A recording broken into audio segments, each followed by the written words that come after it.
Gilgamesh, the best known of all ancient Mesopotamian heroes. Numerous tales in the Akkadian language have been told about Gilgamesh, and the whole collection has been described as an odyssey, the odyssey of a king who did not want to die.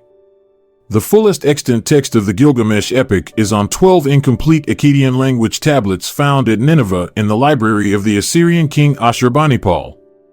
The gaps that occur in the tablets have been partly filled by various fragments found elsewhere in Mesopotamia and Anatolia.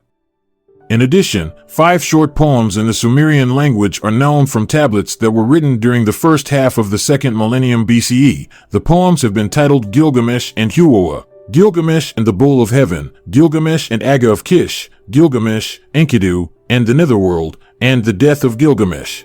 The Gilgamesh of the poems and of the epic tablets was probably the Gilgamesh who ruled at Uruk in southern Mesopotamia sometime during the first half of the 3rd millennium BCE, and who was thus a contemporary of Aga, ruler of Kish. Gilgamesh of Uruk was also mentioned in the Sumerian list of kings as reigning after the flood. There is, however, no historical evidence for the exploits narrated in poems and epic.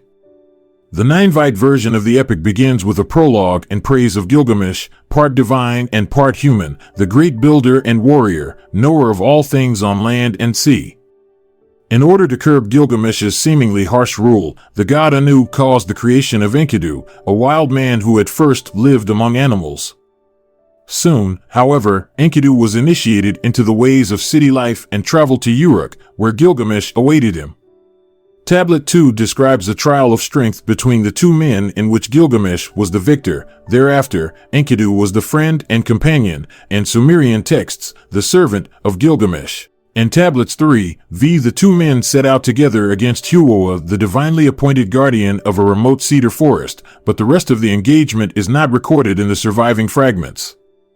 In Tablet 6, Gilgamesh, who had returned to Uruk, rejected the marriage proposal of Ishtar, the goddess of love, and then, with Enkidu's aid, killed the divine bull that she had sent to destroy him. Tablet 7 begins with Enkidu's account of a dream in which the gods Anu, Ye, and Shamash decided that he must die for slaying the bull. Enkidu then fell ill and dreamed of the house of dust that awaited him. Gilgamesh's lament for his friend and the state funeral of Enkidu are narrated in Tablet 8.